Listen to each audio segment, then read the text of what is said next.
Muito boa tarde, minhas amigas, meus amigos da Insperiência. Eu sou o professor Gustavo Reis, speaker exclusivo da casa desde 2014 e tenho a honra de mediar hoje mais uma conversa, mais um dos papos que a Insperiência vem trazendo até você com regularidade praticamente todos os dias. Quero aproveitar inclusive para já fazer o registro de qual é o papo de hoje, dando spoiler. Hoje vamos falar sobre lifelong learning, ou seja, aprendizado ao longo da vida inteira, e sobre cultura de aprendizagem com o Alê Santilli. Tenho certeza, só pela conversa preliminar que eu tive com ele no WhatsApp agora há pouco, eu tenho certeza de que vocês certamente vão gostar muito do que vem por aí. Mas antes disso, como eu faço em todas as instâncias em que eu tenho a honra de ser o mediador dessas conversas, assim como têm sido mediadores também os meus queridos amigos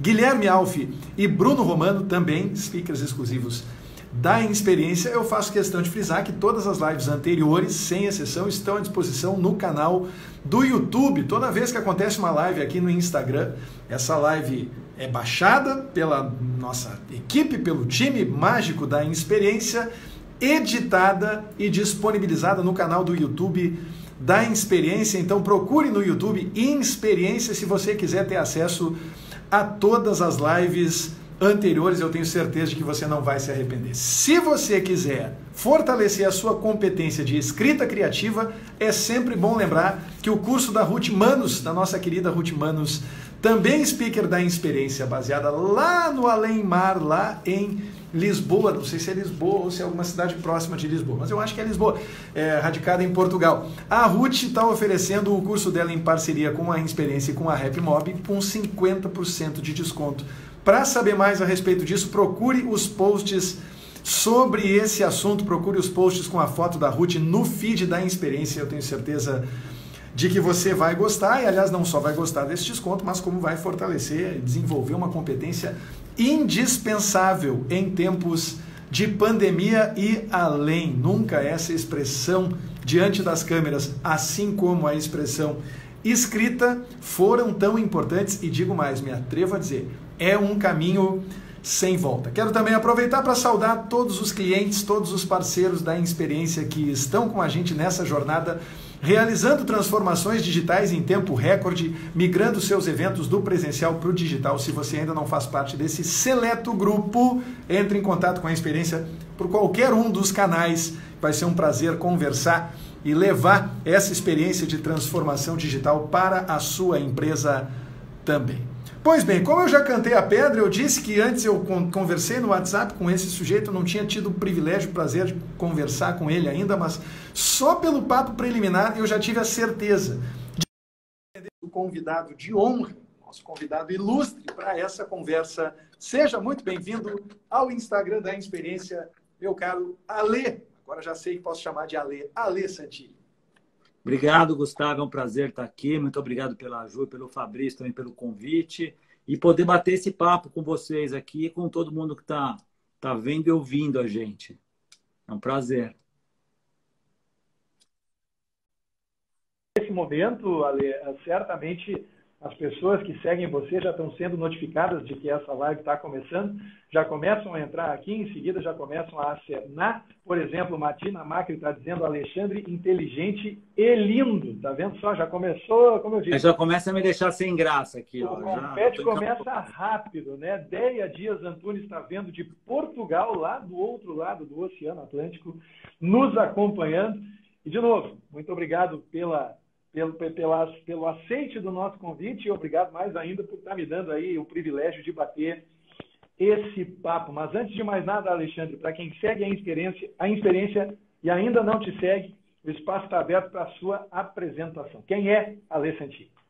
Obrigado, Gustavo. Bom, eu sempre trabalhei com educação a vida inteira, né? Desde que estava na faculdade de administração de empresas, e acabei seguindo uma carreira dupla. Então, de um lado, eu fui empreendedor nessa área. Então, sempre trabalhei com educação corporativa, atendendo empresas, né? Formando as pessoas das empresas, liderança, vários níveis. E, por outro lado, fui seguir a carreira acadêmica, né? Fui fazer pesquisa acadêmica. Então, acabei fazendo mestrado e doutorado também. Então, a aprendizagem ela está na minha vida aí dos dois lados, né? Tanto do ponto de vista de estudo mesmo, né? Outro dia meu filho me perguntou, né, quantos anos eu tinha estudado na vida. Eu fui somando tudo. Aí ele olhou assim e falou, ixi, falta muito ainda. Eu falei, falta muito, você vai ter que estudar bastante ainda. Então, sempre foi Ele minha tinha, no paixão. mínimo, uma perspectiva otimista de ouvir uma Pois é. resposta em sintonia com o seu tempo. Não dá para apressar um pouquinho isso hoje em dia, pai? A sensação é essa mesmo, é essa mesmo. Então, sempre trabalhei com educação, adoro educação, sempre estudei, curto isso e estou à disposição aqui para a gente bater um papo. E sei que você também é apaixonado por isso, fala bastante sobre o tema, sobre o assunto, é professor, né, professor de matemática também, então super animado para nossa conversa aqui.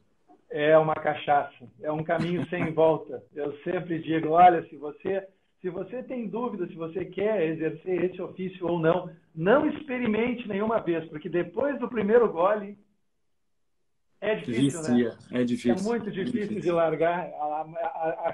Eu sou suspeito para falar, mas aquela que é reconhecida como a mais nobre das profissões, né? Isso é sempre importante da gente frisar. E por isso que eu faço questão de me apresentar como professor e não como educador, sabe? Eu sou professor. Se eu trabalhasse na gastronomia, eu seria cozinheiro. Eu queria estar na frente das panelas. E nada de chefe de cozinha. Sai, tira isso da minha frente. O meu negócio é estar lá mexendo a colher dentro do feijão. É assim que eu me sinto nesse mundo da educação. Mas que bom, aproveitei e já fiz o registro aqui no comentário fixado, tá, Ale? Hoje, Lifelong Learning, só não coloquei também, enfim, o outro assunto, a cultura de aprendizagem, sobre o qual nós vamos conversar hoje ainda, porque senão ia ficar muito comprido. Eu já fiz questão também de destacar que as pessoas que estão nos assistindo agora podem ficar completamente à vontade para mandarem as suas perguntas. Tá? Tem um card de perguntas aqui embaixo, específico para isso. Boa. Logo ao lado do campo de comentários, você toca nesse card de perguntas e pode mandar a sua pergunta para nós. Duas vantagens se você fizer isso. Primeiro, fica mais fácil de eu ver que você mandou uma pergunta, se ela não ficar perdida no meio dos comentários.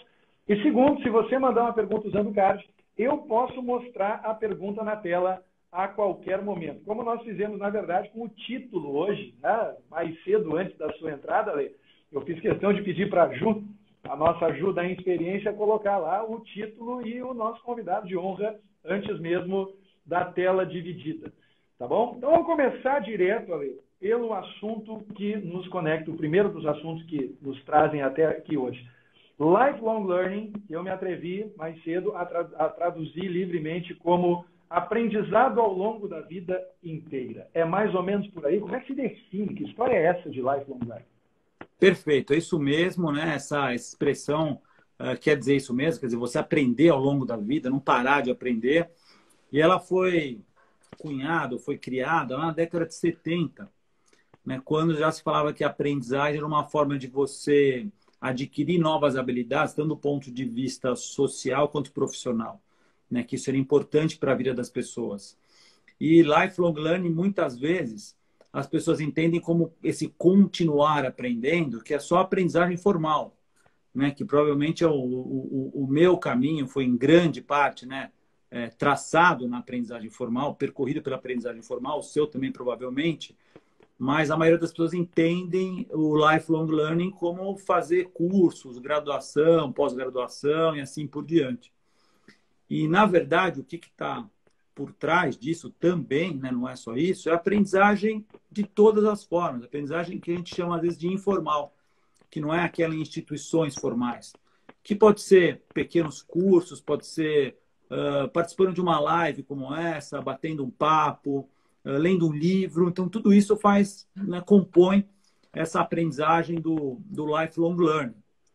E o lifelong learning ganhou, né, de novo, mais notoriedade e muita gente falando sobre isso, porque de uns anos para cá, a gente teve muita mudança, né, muitas mudanças de tecnologia, acesso a redes sociais e tudo, muito conteúdo disponível e as pessoas sentindo a necessidade de aprender cada vez mais rápido. e perceberam que, né, participar, entrar numa pós-graduação, talvez demorasse muito tempo. Então, começaram a acessar esses conteúdos de diversas formas. E aí isso ganhou mais força, porque as pessoas percebem que vão precisar disso para se manter relevantes no mercado de trabalho. Então, a gente estava falando há pouco, né? Quem provavelmente entrou na década de... no mercado de trabalho aí na década de 70, 80, era suficiente você fazer uma boa faculdade e uma pós-graduação e você já tinha formação suficiente para a sua carreira para os próximos 25, 30 anos. Hoje o cenário é bem diferente, né? A gente já está estudando alguma coisa que provavelmente em pouco tempo, às vezes poucos meses, pode ficar desatualizado. Então, por isso que o Lifelong Learning ganhou mais importância nesses últimos anos. Eu vou até um pouco além, eu acho. Era mais do que suficiente, né? Era uma garantia, era uma chancela que dava à pessoa uma segurança completamente inimaginável nos dias de hoje, né? Ela está chancelada por uma instituição sólida, tradicional, ou alguma coisa do gênero. E eu até comentei mais cedo, e falei genuinamente, né, que a nossa conversa preliminar no WhatsApp já podia ter sido gravada e já podia ter virado parte dessa conversa aqui também, né?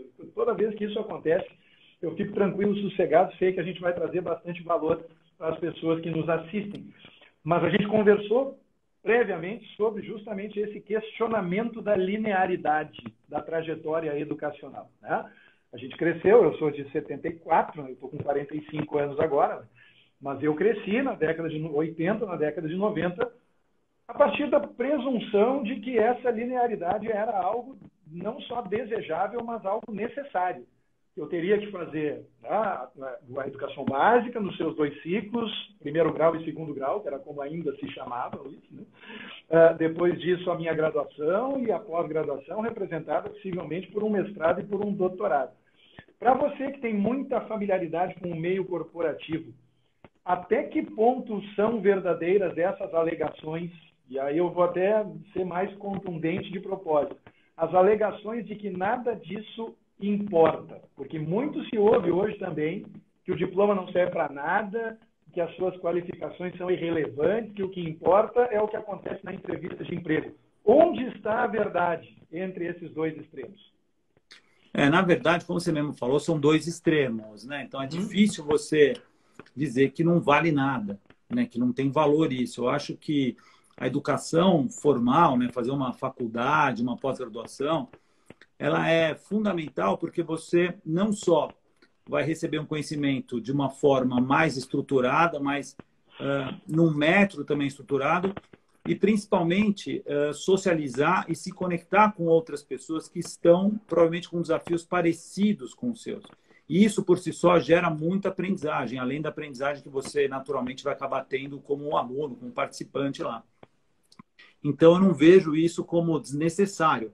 O fato é que, se você for observar até a própria comunicação das faculdades, das universidades, em torno dos cursos, sempre focando muito a questão prática, né? Quer dizer, aqui você estuda, tem o seu diploma, mas também pratica, conectado ao mercado de trabalho, porque isso foi ficando cada vez mais relevante. Então, eu acredito que hoje muitas universidades já conseguem para essa conexão, inclusive trazendo até pessoas do próprio mercado para serem professores, para dar aula, como exemplo, com um caso, etc.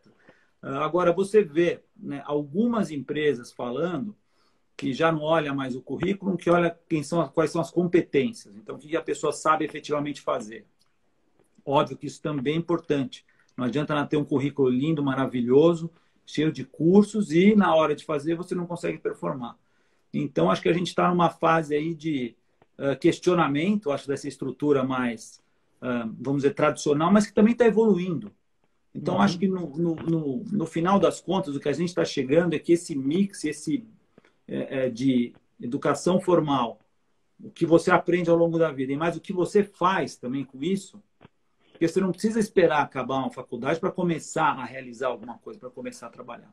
Então, acho que essas três pontas aí que vão acabar fazendo com que a pessoa se destaque para um processo de seleção, para um emprego ou para um trabalho. Eu vou tomando notas aqui, tá? Não é que eu estou distraído, eu sempre faço questão de frisar. Às vezes eu olho para baixo, quem está assistindo pensa, ele está no WhatsApp. Que nada, estou aqui na minha pranchetinha. Está anotando aí, tá certo. Tomando nota. E lembrando, Ale, a partir da tua fala, de um papo que nós tínhamos, imagina, eu fiz a minha graduação em 1991, entre 1991 e 1995, tá? Minha graduação em Ciências da Computação e Ciência da Computação aqui na nossa Universidade Federal no Rio Grande do Sul. E lá as pessoas estavam começando a falar no tripé governo, universidade e empresa. Tinha uma incubadora dentro da universidade, mas isso estava longe de ser regra, muito pelo contrário. Eram, na verdade, núcleos duros que praticamente não conversavam. Então, eu te ouço falar agora, né, sobre a participação cada vez maior de empreendedores e de pessoas que trazem as suas experiências práticas, mesmo que tenham escolhido não, né, percorrer a trajetória acadêmica. E eu fico feliz de ver isso se materializando depois de, imagina, mais, né, 30 anos ou mais, em que isso, né, embrionariamente começava a ser assunto lá no tempo, enfim, né, no tempo do disquete, como eu digo sempre, né, no tempo que não era pendrive, quando a gente estava lá. Pois é, mas já tinha intenção, né? A intenção já estava lá, né? Quer dizer, a importância de se conectar já estava lá.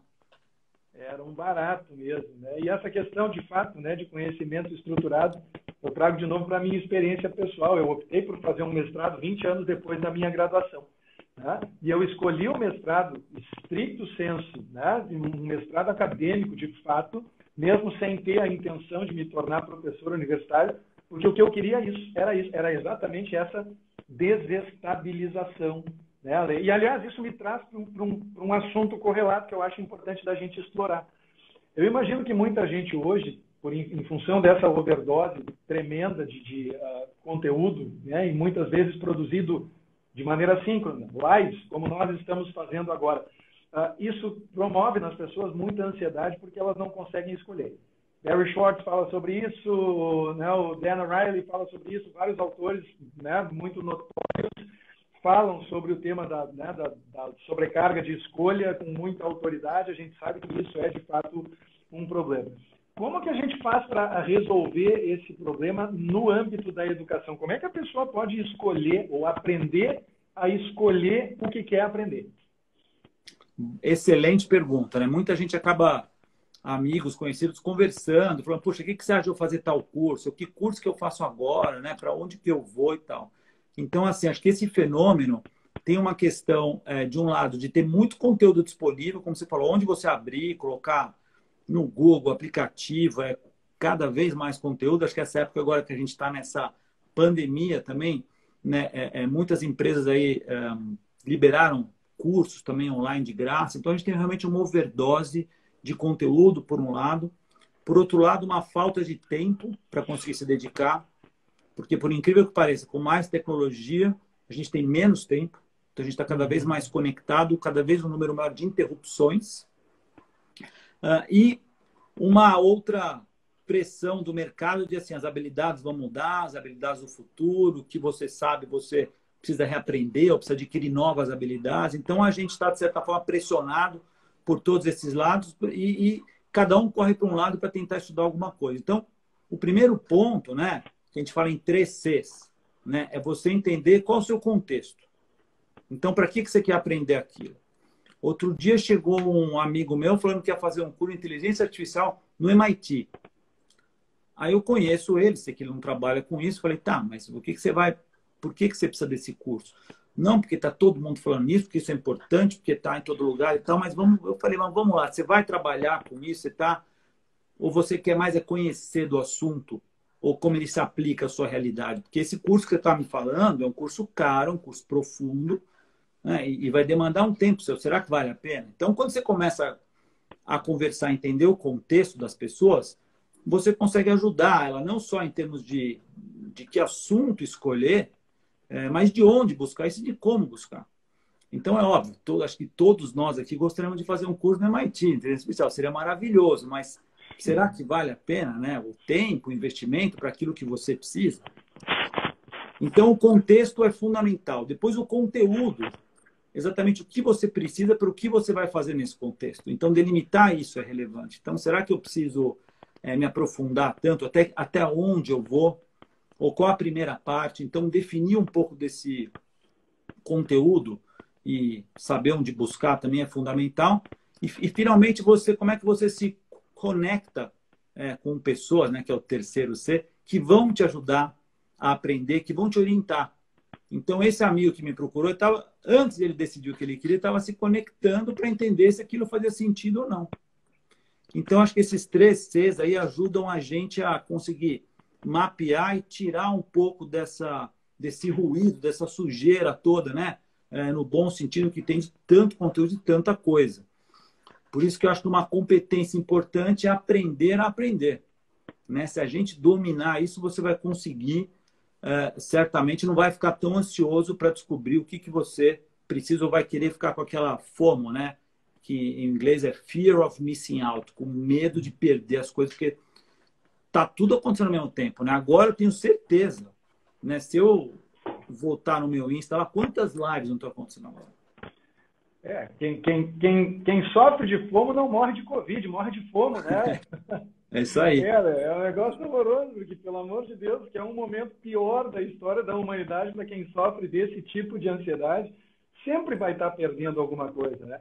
E, aliás, para quem não tomou nota, os 3 Cs são contexto, conteúdo e conexão. E, aliás, nessa parte de conteúdo, que também poderia ser C de curadoria, né, Ale? Porque, perfeito, afinal de contas, o que a gente precisa é saber selecionar.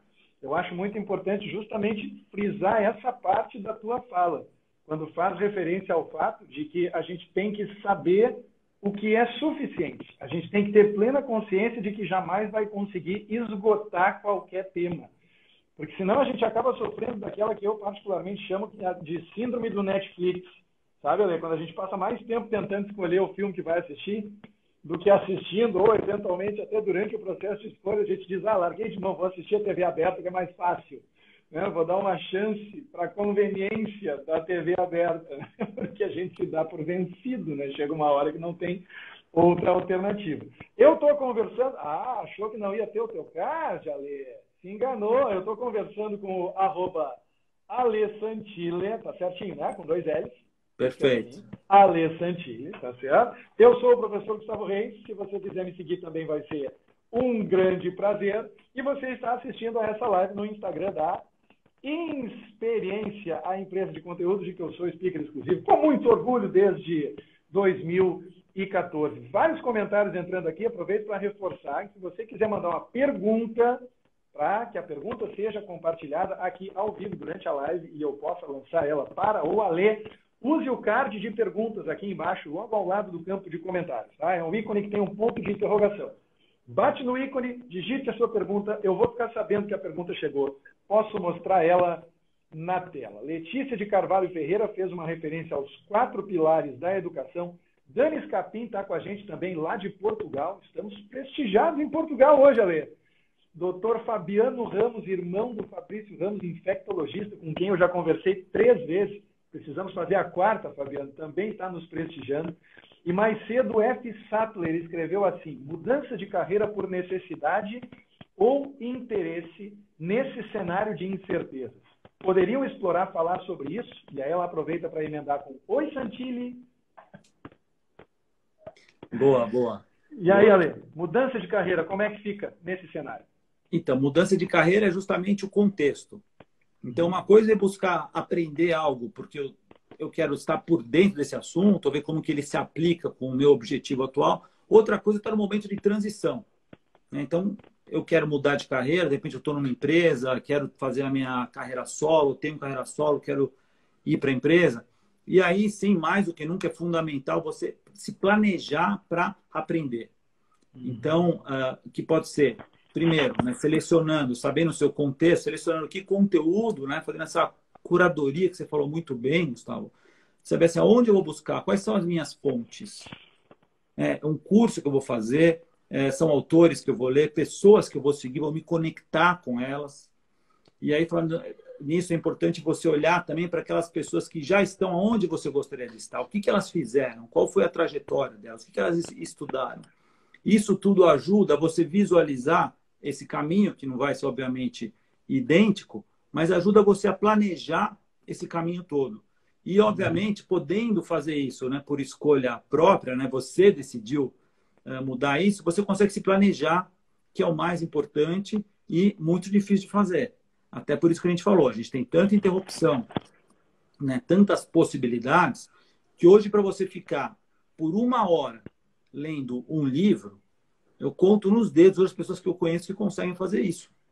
É muito difícil. Seja porque você vai ser interrompido, seja porque você, muitas vezes, perde a paciência de ler um livro, porque tem um monte de coisa rolando ali no seu telefone. Né? Ou porque você lembrou que a sua lista do Netflix está enorme. Né? Quem é que já não foi lá na Netflix? Tem uma lista tão grande, você fica com preguiça de ler tudo que você já guardou para assistir. Então, a questão de se planejar e ter essa disciplina para executar esse plano e, principalmente, curtir o processo como um todo, e não só onde você vai chegar, é fundamental para te motivar a seguir esse caminho. E eu diria que até uma pesquisa, né, recente saiu em pessoas que se matriculam em cursos de pós-graduação, de MBA, foram verificar que são pessoas que tiveram uma mudança significativa na sua vida, ou na carreira, ou na vida pessoal e tal. Então, numa época de transição, é normal que a gente busque aprender coisas novas. Eu acho que talvez uma coisa que esteja incomodando as pessoas agora é o fato de que, em função do distanciamento social, muitas pessoas acabaram assumindo tarefas domésticas, né? Ou, enfim, entendendo que, em muitos aspectos, a escola tem uma função que vai muito além de ensinar conteúdos curriculares, né? Que basicamente consiste em manter os filhos entretidos, né? Em oferecer a eles uma atividade ao longo de um turno ou de 2 turnos que, de certa forma, autoriza que o contexto familiar continue sendo um contexto de paz e de serenidade, enfim, né? Um contexto em que as pessoas conseguem se concentrar no seu ganha-pão.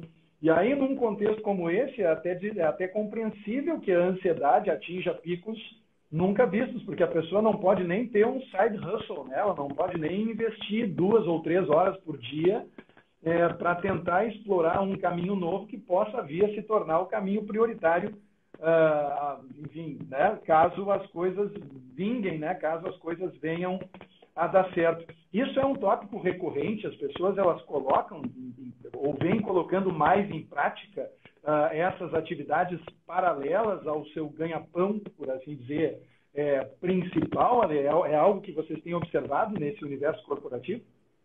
Bastante. Na verdade, a gente tem observado muito no universo corporativo com pessoas que, às vezes, são apaixonadas por educação, apaixonadas por ensinar, e enxergam isso como uma carreira paralela. Então, tem muita gente que, às vezes, é aluno nosso, vamos dizer assim, num programa corporativo, e depois fala, puxa, como é que eu faço? Eu gostaria também de estar aqui, de dividir experiência, de dar aula, etc. Então, você vê, assim, que as pessoas, de alguma forma, são picadas por esse, né, eu vou usar a palavra vírus agora, porque tá, né, não pode não ter uma conotação boa, né? Mas por esse mosquito, né, da educação, e quando começam, curte pra caramba. E o que eu ia falar, que me veio na cabeça quando você estava comentando sobre isso aí, né, que você começa a dar aula e não para mais, é porque para mim é o seguinte, quando você ensina, você está aprendendo demais. Demais. Então, não importa se você está falando aquele assunto por, sei lá, pela 10ª, 20ª vez, não importa, mas a interação que você tem com as pessoas é um aprendizado tremendo. E eu acho que é isso que acaba viciando a gente, todo mundo que entra nessa, porque a melhor forma de você aprender é você compartilhar. Então, aí já emendando, né, fazendo mais essa dica, quer dizer, você que está buscando aprender alguma coisa nova, em algum ponto, é ideal que você compartilhe isso. Conte o que você aprendeu. Isso ajuda você a fixar e também a organizar aquilo tudo que você absorveu de alguma forma.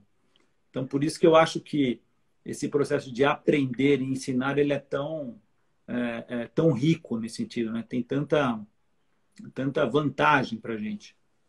Sabe que eu fico rindo aqui sozinho quando eu ouço declarações como essa, Ale, porque vira e mexe, assim, e eu trabalho sozinho aqui nesse espaço que é o meu estúdio, onde eu produzo videoaulas hoje em dia, né?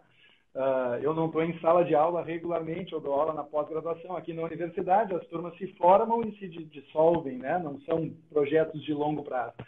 Mas vira e mexe eu ouço alguém falando coisas em que eu acredito essencialmente, né? E aí eu penso, encontrei mais um soldado, mais um companheiro de batalha, mais um companheiro de luta, né? Ao longo de muitos anos eu venho insistindo na ideia de que não faz sentido a gente ficar debatendo se a educação tem que ser centrada no aluno ou no professor.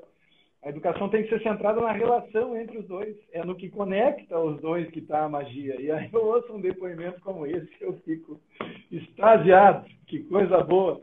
Olha só, a Ana Cavalcante Antunes está dizendo assim, mais cedo, quando você falou na definição de lifelong learning, ela disse, excelente definição, Ale. Do ponto de vista corporativo, a educação continuada é necessária ao profissional para ter capacidade de acompanhar a constante mudança de cenários em sua área de atuação. E aí eu me atrevo a complementar. São justamente esses cenários a que o Ale se referiu como contextos, não é?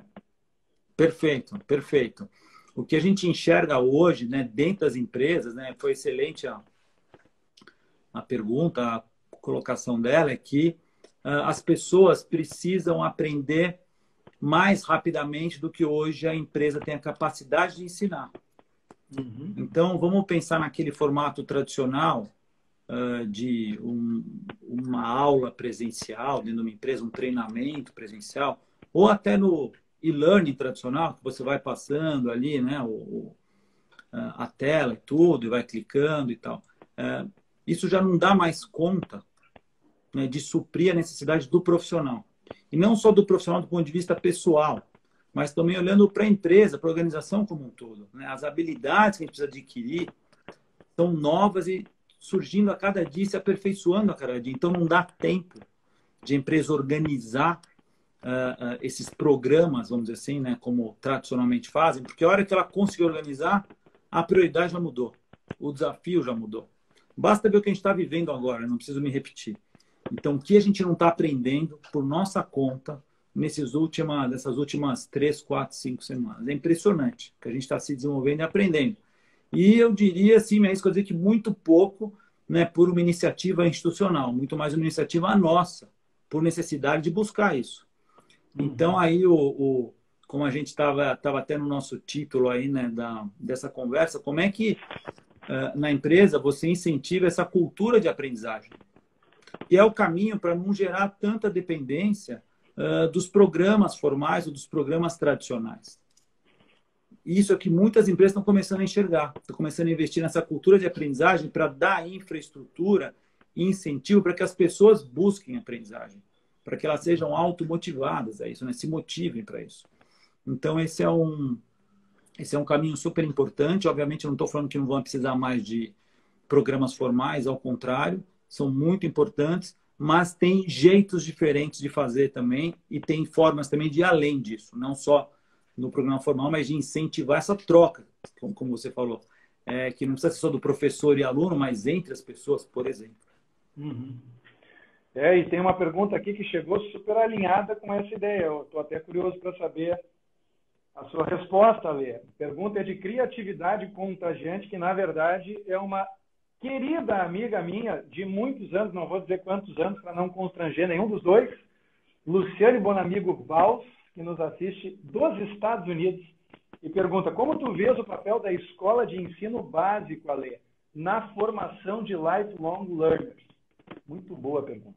Muito boa pergunta. Assim, na minha opinião, eu não sou especialista em ensino básico, mas eu vejo e convivo, obviamente, dos meus filhos, né? Eu acho que o ensino básico está mudando muito. Então, apesar de que a pedagogia, né, que parte do pressuposto que as pessoas, né, que é ensino de criança, que os alunos estão no mesmo nível, e isso é verdade, né? Uma criança de 5 anos, 6 anos aqui do bairro, provavelmente ela tem uma experiência de vida parecida. Mas o que eu vejo é que as escolas, o ensino básico está caminhando muito em relação ao tipo de experiência que ela provoca nas pessoas e também provocar que os alunos, né, as crianças busquem isso e não simplesmente recebam. Então, acho que esse é um tremendo, desde que seja feita, né, nesse formato, eu digo mais moderno, mais contemporâneo, né, de incentivar a busca, eu acho que é fundamental para o lifelong learning, porque ela está incentivando essa curiosidade de ir atrás da informação, de buscar, de saber, de ver como funciona. E a curiosidade, ela é, assim, a ingrediente essencial para o lifelong learning. Sem curiosidade, você não consegue aprender ou você fica muito limitado. Falamos antes da live, Lu, a Lu é a criatividade contagiante que nos mandou essa pergunta. Falamos antes da live, Lu, vou abrir aqui, né, uma janelinha para a nossa conversa de WhatsApp, justamente sobre isso, sobre como curiosidade e criatividade são indissociáveis, né, Ale? São irmãs siamesas, assim, uma não existe sem a outra, né? Todo curioso é um criativo, todo criativo, antes de mais nada, é um curioso. E a Luciane, Ale, só para você saber, ela se dedica todos os dias da vida dela ao tema da curiosidade. Tá? Inclusive com formação continuada lá nos Estados Unidos.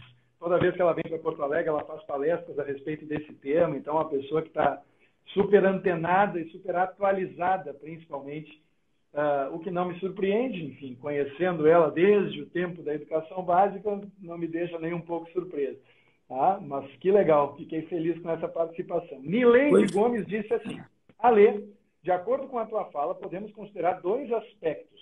Podemos pressupor a aprendizagem como produto da experiência e também a aprendizagem como função, sendo a aprendizagem de produto aquela esperada pela empresa como resultado e aquela como comportamento. É mais ou menos por aí?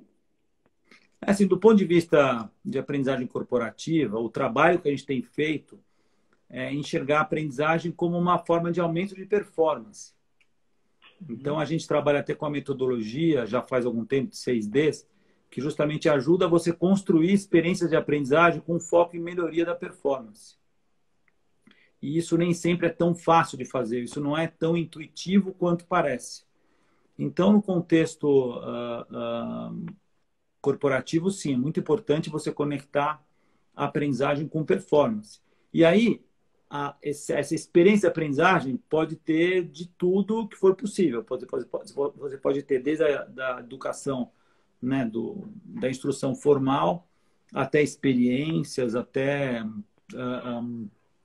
buscas mais individualizadas, enfim. Aí eu acho que é onde quem é designer instrucional aí, né, que é o caso da Nileide, que eu sei, é onde a gente cria, é onde a gente vai buscar todas as ferramentas, ingredientes possíveis, tecnologias para criar essa experiência, né, para chegar no resultado.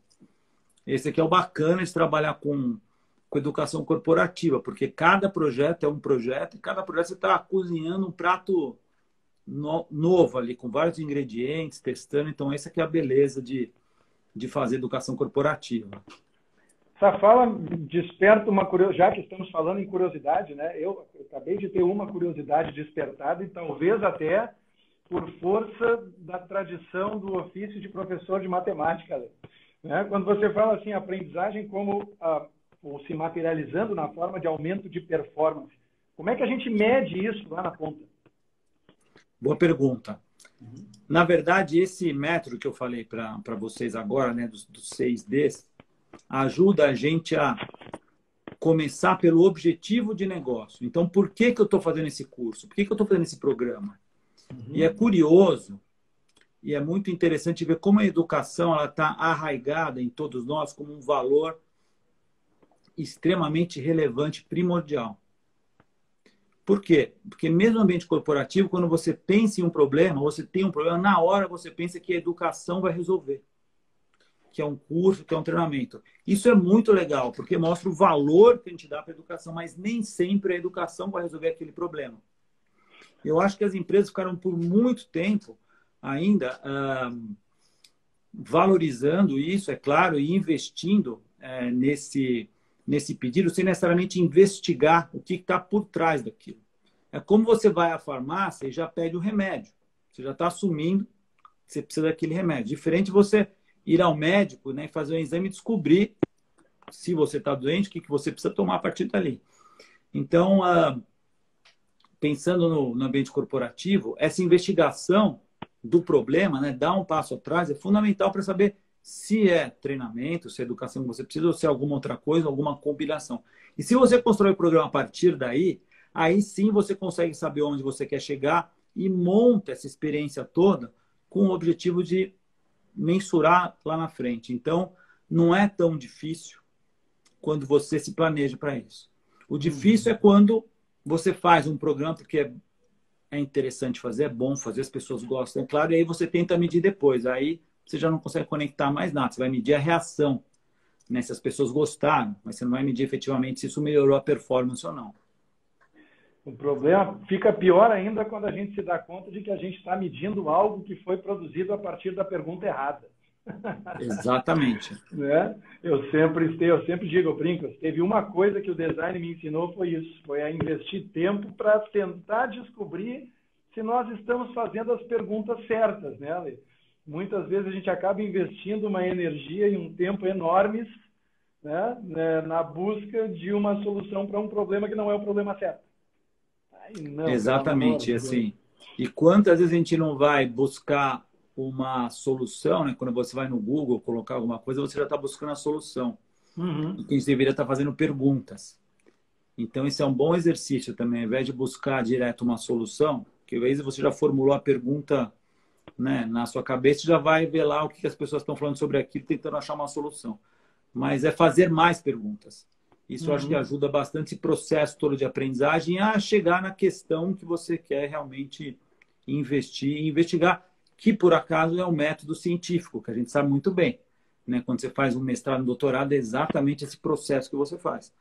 Por isso que eu acho que a educação formal não é tão dispensável assim como a gente, né, imagina, porque o método, o formato de fazer contribui bastante para o processo de aprendizagem ao longo da vida depois.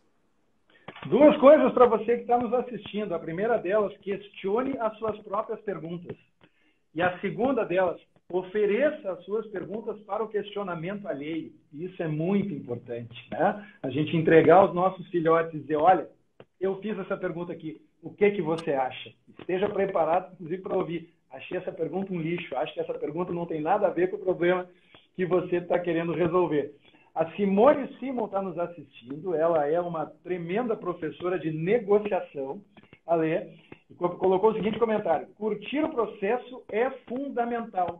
Caso contrário, o sofrimento vai ser grande, porque aprender dá trabalho, sim. Gostei muito dessa fala e quero saber a tua posição, Ale. Aprender dá mesmo trabalho? Aprender dói? Olha, essa é uma excelente pergunta e, por acaso, hoje de manhã a gente estava numa discussão sobre flow. Quer dizer, o que é preciso para você entrar no estado de flow? E aí, obviamente, que na discussão sobre essa questão de aprendizagem, que muitas pessoas colocaram aprender alguma coisa nova como entrar no estado de flow, onde você, né, algumas das características são você ter um desafio e ter um certo friozinho na barriga, tem que ter um medozinho ali para, né, tô com medo, tô curioso, tem esse desafio, aí você mergulha lá. Então, eu acho que é possível, sim, você aprender, né, com prazer e estar num estado de flow, ainda mais hoje, quando você tem tantas possibilidades e fontes. Agora, eu acho que quando você está num processo talvez mais formal de aprendizagem, aí sim você vai acabar tendo que passar, né, por algumas etapas que sim são mais cansativas. Eu concordo com você. Quer dizer, você pegar um paper, né, numa outra língua, que não é a sua, de 30 páginas, e ter que ler tudo aquilo, né, marcar, guardar, para depois conectar com o outro que você já leu antes, olhar as referências e pesquisar e buscar, cansa demais, é muito cansativo. Então, acho que depende daquilo que você está buscando e depende do tipo de processo que você segue. Eu acho que, né, numa educação mais autodirigida, né, onde você busca, eu acho que é mais fácil você escolher metodologias e formas que você consiga efetivamente entrar nesse tão desejado estado de flow. Mas, se algum processo já pré-determinado, aí você vai ter que navegar por esse processo e talvez não seja tão agradável assim. Mas é libertador, né? Eu sempre faço Muito. questão de dizer. Eu estava me lembrando de uma história aqui, ela é totalmente anedótica, tá, mas verídica, né? Que aconteceu comigo e com os meus colegas de mestrado em design aqui na Unicinos. Eu fiz o mestrado aqui em design com área de atuação, né, ou área de concentração em design estratégico, e acabei fazendo design de discurso, olha a maluquice, né, aplicado à educação, ou seja, né, tentando, de certa forma, promover intervenções na fala dos professores para promover percepção de proximidade, respostas emocionais positivas e coisas do gênero. Foi muito libertador, o processo todo foi maravilhoso, eu lembro até hoje dos textos do Foucault, aqueles textos que a gente começa a ler o primeiro parágrafo, quando começa a ler o segundo, não lembra do que estava escrito no primeiro, um negócio assim completamente, né, desequilibra a gente, mas ao mesmo tempo faz a gente enxergar o mundo de uma maneira completamente diferente. E aí eu lembrei desse episódio que aconteceu talvez ali na primeira semana do meu curso de mestrado. Estávamos nós reunidos e um dos alunos que estavam presentes assistindo a essa disciplina já estava fazendo o doutorado. Estava fazendo doutorado em design, né? O Ederson, grande amigo nosso até hoje, inclusive está no nosso grupo como se fosse colega do mesmo mestrado. E lá pelas tantas, o Ederson, conversando com a professora, faz referência a, porque segundo o Morin, tal e tal coisa é verdade. Eu olhei para os meus colegas, eles olharam para mim assim, Morin, e aí trocaram mensagens, né? Na época, mensagenzinha instantânea no computador mesmo. Diz, tá, mas quem é esse Morin? Que história é esse Morin? E a gente se deu conta não só de que a gente não sabia quem era o Morin, como que nenhum de nós sabia escrever Morin para poder procurar no Google quem ele é. Esse era o tamanho da escuridão, é a treva, é uma coisa horrorosa. Eu digo, só a educação nos liberta. Coisa triste. Pois é, mas aí assim, você vê, você pode ter ficado, por um lado, frustrado, pô, não sei quem é o cara, ferrou, por outro lado, contente que você vai ter que trilhar um caminho que você não tinha visto, né? Você descobriu uma trilha ali e falou, pô, quero ver onde é que vai chegar isso aí. Foram muitos os textos do Morin, eu tenho o livro do Morin aqui na estante agora, que bom que me mostraram que ele existe, mas esse momento do choque da ignorância é uma coisa inesquecível. Pois é, mas eu acho que a sensação que eu tenho muitas vezes, quanto mais você aprende, né, menos você descobre que você sabe. Né? Então, mais perguntas vão surgindo, você é capaz de levar uma reflexão, uma conversa com mais profundidade, mas mais perguntas surgem, mais vontade você tem de ir atrás. Então, por isso que muitas vezes é difícil, e eu acho que é um desafio, né, você também não se aprofundar só em um assunto. Nunca se esgota. Né? Então, Carol Manciola está dizendo... Perdão, desculpa, te interrompi. Não, por favor, faz a pergunta da Carol. Eu só ia falar o comentário dela dizendo, nossa, eu tenho muito prazer em aprender. Mas aí, na sequência, ela mandou duas mensagens. A primeira, mestrado, com um emoji triste, e em seguida dizendo muito cansativo. Ou seja, está aí a síntese, né, dessa fala.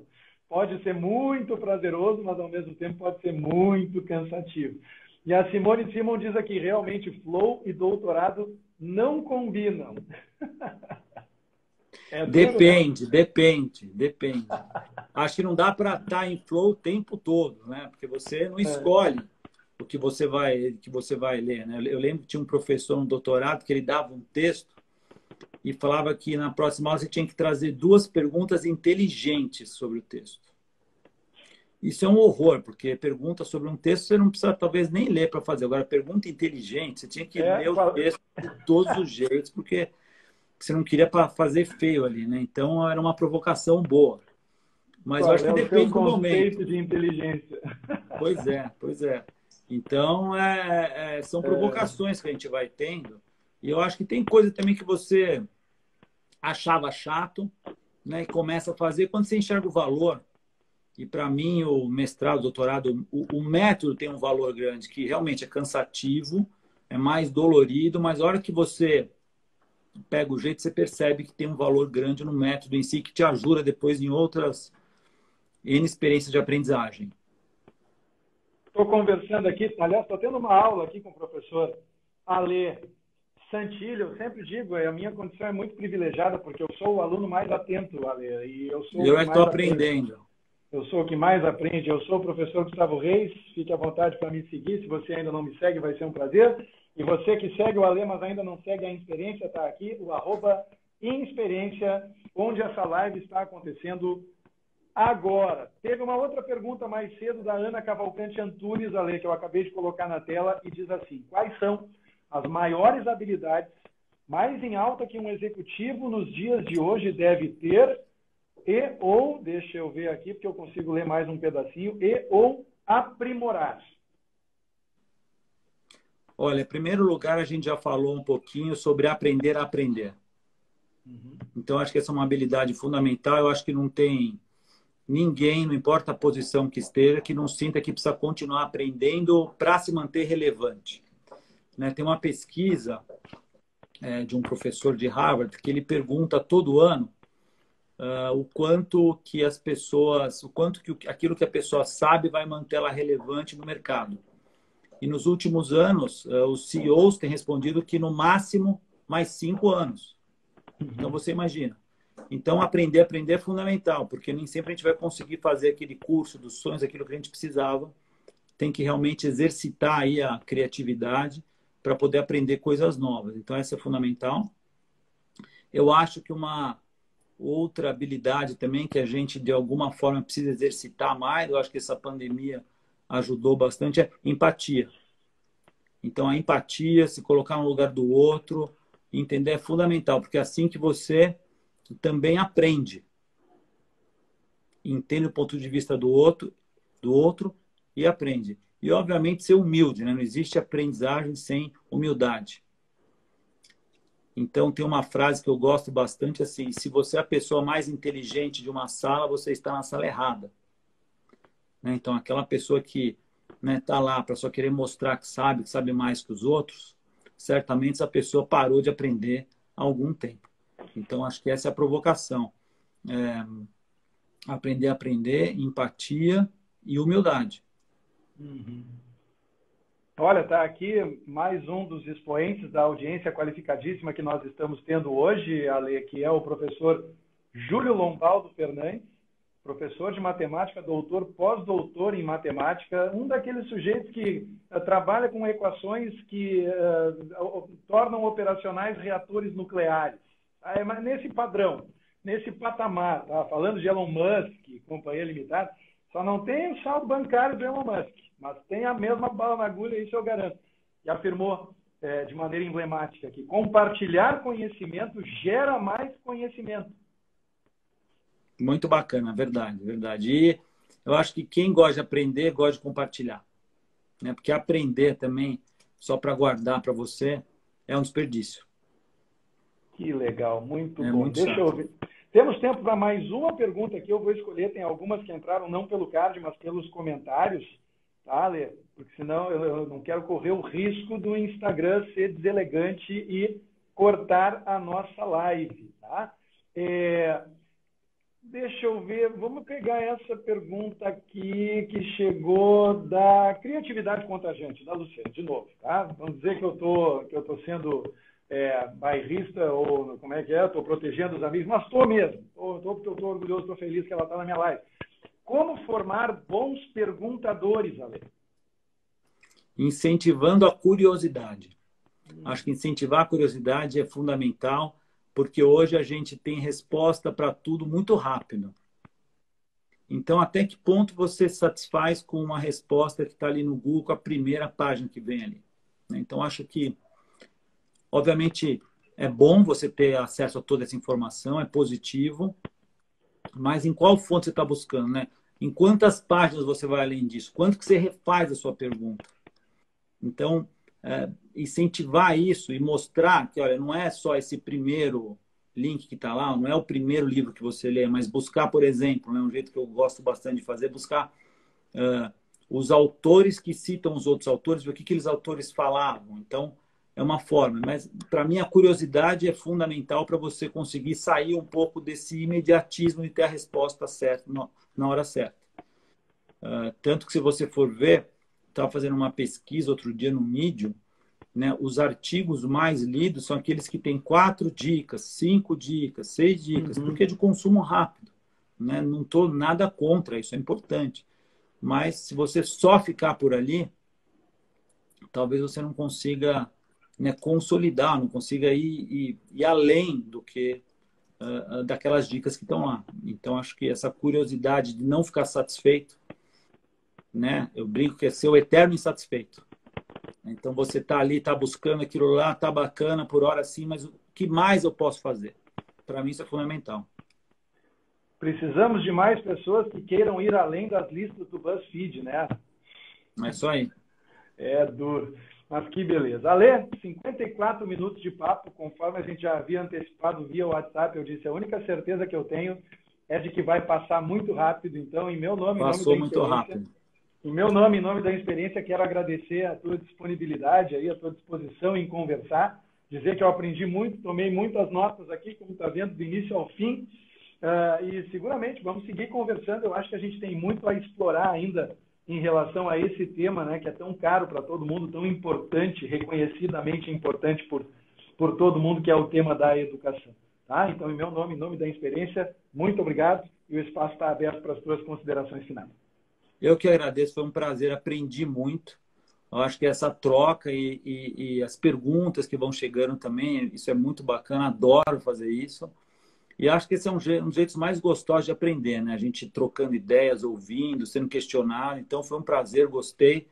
Estou à disposição. Quando vocês precisarem, vai ser um prazer. Maravilha. Muito obrigado mais uma vez. Muito obrigado, pessoal. Até mais. Tchau, tchau. Obrigado. Esse foi o Ale Santilli, trazendo o seu brilho para a live da experiência. Está aqui, @Ale com 2 L's. Para você que ainda não segue o Ale no Instagram. Se você quiser me seguir, aproveitar essa onda e me seguir, eu sou o Professor Gustavo Reis, speaker exclusivo da experiência desde 2014. E você está aqui no Instagram da Experiência. Se você segue o Ale e ainda não segue a experiência, fique à vontade para fazer isso também. Tenho certeza de que você vai encontrar conteúdo de muito valor em qualquer um desses 3 perfis. Ana Cavalcante Antunes, excelente. I am Diego Black, obrigado. Prof. Bárbara, um beijo, excelente. Sou Éricas, batendo palma.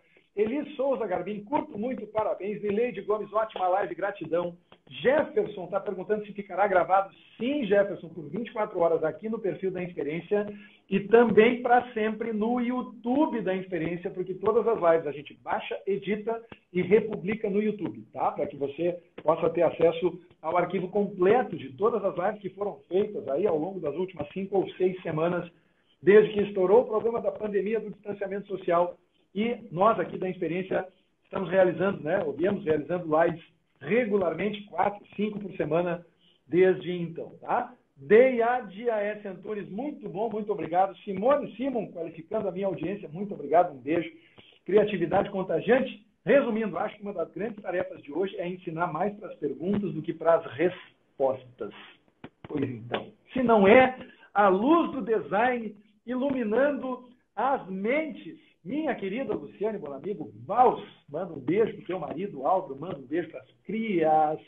Beth, acho que a empatia precisa de compaixão, comenta sobre isso, o comentário era para ler, não tem problema, a gente leva todos os comentários para cada um dos participantes aqui depois, tá, Beth? Então, muito obrigado a todos vocês e todas vocês que participaram dessa live hoje. Deixa eu ver quem mais está aqui comigo. Prof. Juliana Barros, foi show. Grande professor Júlio, não existe, ex-espartano. Mônica Bomi está aqui comigo. Deixa eu ver quem mais para prestigiar todo mundo. O Jefferson ficou feliz que tem live no Instagram e no YouTube, legal. Prof. Juliana, obrigado pela atenção. Eu que agradeço muito demais a participação permanente de vocês, certo? Johnny Júnior Network está aqui comigo também. Um grande abraço. Gente, tem mais ainda essa semana, tá? A gente está finalizando a agenda para os próximos 2 dias.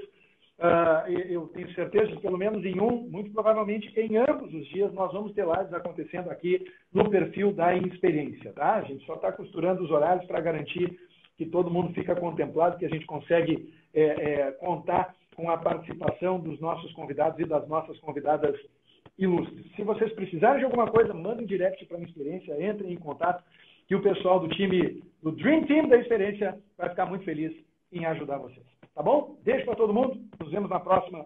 Até lá.